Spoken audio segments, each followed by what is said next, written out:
Q4817. Which use of cockpit lighting is correct for night flight? A. Reducing the interior lighting intensity to a minimum level. B. The use of regular white light, such as a flashlight, will not impair night adaptation. C. Coloration shown on maps is least affected by the use of direct red lighting.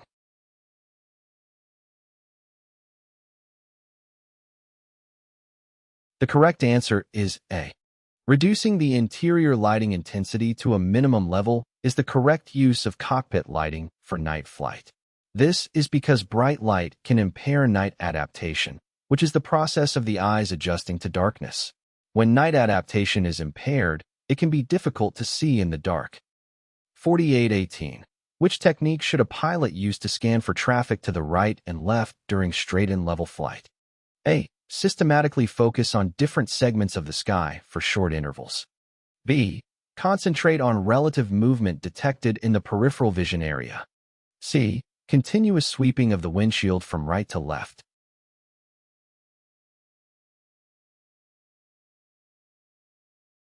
The correct answer is A. When scanning for traffic, pilots should systematically focus on different segments of the sky for short intervals. This will help them to avoid fixating on any one area and missing potential hazards. Pilots should also be aware of their peripheral vision, as this can help them to detect movement that they may not be directly looking at. However, they should not rely solely on their peripheral vision, as this can be less reliable than direct focus. Continuous sweeping of the windshield from right to left is not an effective way to scan for traffic, as it can be difficult to focus on any one area for long enough to detect potential hazards. Pilots should instead use a more systematic approach, such as focusing on different segments of the sky for short intervals. 4993.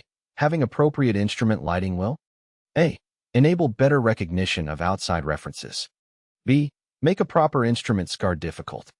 C. Result in unnecessary eye strain.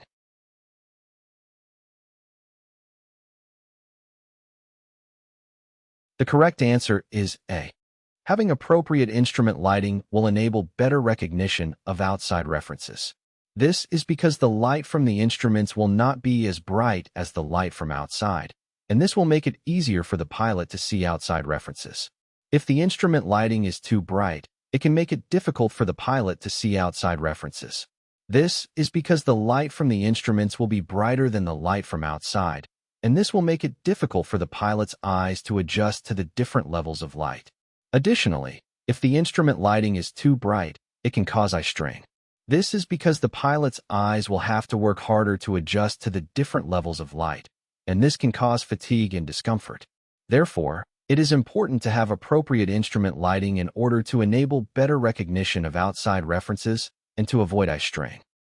4634. What is expected of you as pilot on an IF or flight plan if you are descending or climbing in VFR conditions?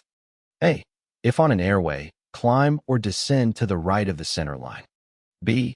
Advise ATC you are in visual conditions and will remain a short distance to the right of the center line while climbing. C. Execute gentle banks, left and right, at a frequency which permits continuous visual scanning of the airspace about you.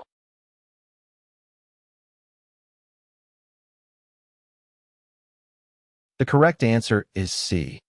During climbs and descents in flight conditions which permit visual detection of other aircraft, pilots should execute gentle banks left and right at a frequency which permits continuous visual scanning of the airspace about them. 4428. Unless otherwise prescribed, what is the rule regarding altitude and course to be maintained during an IF or off-airways flight over mountainous terrain? A. 1,000 feet above the highest obstacle within a horizontal distance of 4 nm of course. B. 2,000 feet above the highest obstacle within a horizontal distance of 5 nm of course. C. 2,000 feet above the highest obstacle within 4 nm of course.